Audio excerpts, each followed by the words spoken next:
Oh, happy Monday. I just recorded this like twice and it's so long. Okay, because basically I'm half out. I'm not really. I'm semi out. Just to be quick about it. My mum doesn't really get it. Well, my mum knows I'm trans but refuses to accept it. My brother kind of ignores it and knows that, well, he knows that if I know that if I'm transgender and I tell him that he'll support me and everything.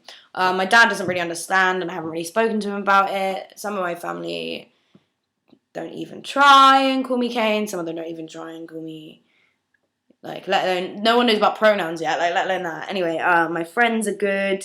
They're not really, some of them don't really understand. Some of them really do. All my Tumblr friends are great, everything like that. But yeah, okay.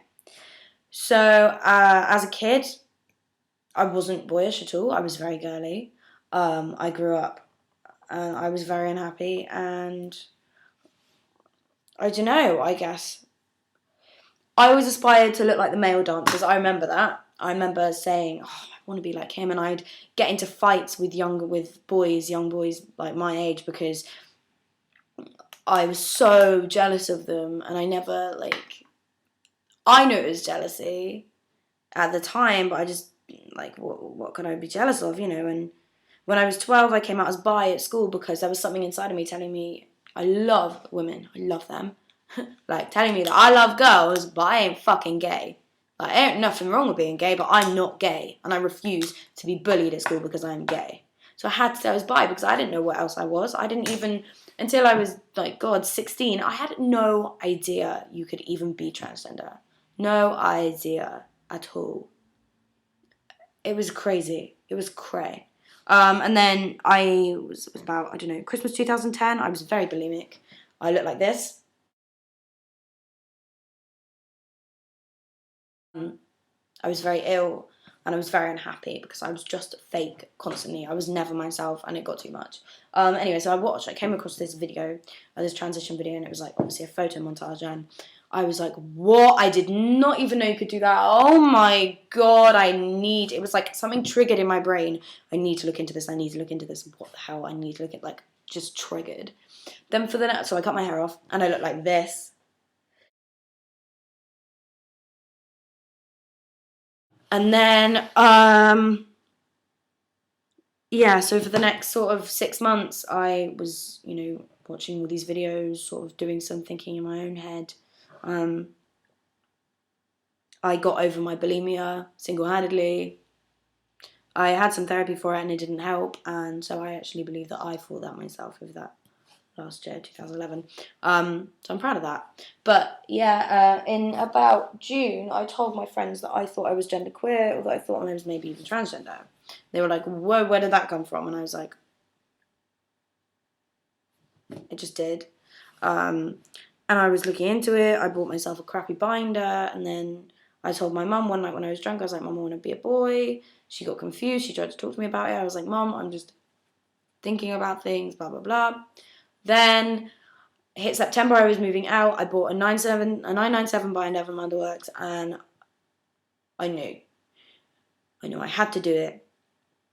I needed to go through this process, and I needed to start letting myself be me. So exactly a year ago. I started talking to people on Tumblr about it. I changed my Facebook name, like told everyone to call me Kane in November. I'm nearly at my Kane anniversary. And I guess I told everybody that I was genderqueer and that I needed people to call me they. No one tried to call me they. People tried to call me Kane after I was like, guys, come on. I had to push them a little bit. And then, I mean, sort of crack my knuckles. 6 months down the line, my mum started calling me Kane. We all called me Kane, blah, blah, blah. But at Christmas 2011, I knew. I knew that it was right for me and that I needed to get some gender therapy within the next year, and that was my goal. And I've had some form of therapy, and it's really helped me. Like, I'm very screwed on about my identity now. Anyway, so yeah. But I met someone, and she was gay, she is gay, and I didn't want to not have a chance with her because I started to like her. I met her online. And so we've had this great time and everything, and she's still like my best friend anyway. But I had to tell her because it was getting too much for me around sort of June. So I told her, and it was like she didn't care, which is amazing. And then for other reasons, like we just decided we weren't gonna sort of be like that, because of just personal reasons. But and then so I went into this phase because I was kind of upset about that. I went into this phase recently where I was like, I'm not trans, I'm not trans, I'm not trans, I'm not trans, I'm not trans, I'm just gay, I'm just gay. And like come out the other end of it, out of my therapy sessions, pretty much screwed on that transition's the right thing for me. So there you go. This is me. I'm not really out yet, but hey guys, I'm Kane. New York in 5 days. Don't forget to ask me any questions or anything if you want any advice. The best piece of advice I can give you on coming out is do your research, take your time, tell someone you trust so they can support you, go to a group, talk to people about it, tell people you're questioning. Don't just tell people, straight off that you're transgender because you don't know. And you might have always known, but some people, for me, it was a process, and I went off and was like, I think I'm transgender for my friend, and now they take me less seriously on it, which is bad. That now that I know who I am 2 years later, they don't quite take me seriously because I just jumped to conclusions. So I'm saying, on my experience, my advice would be take things slow. Tell people you're questioning and go through the process. You need to take time to think about it. But yeah. Talk to me on Tumblr. I have 5 days left of Englishness, and I will, see you next week in New York.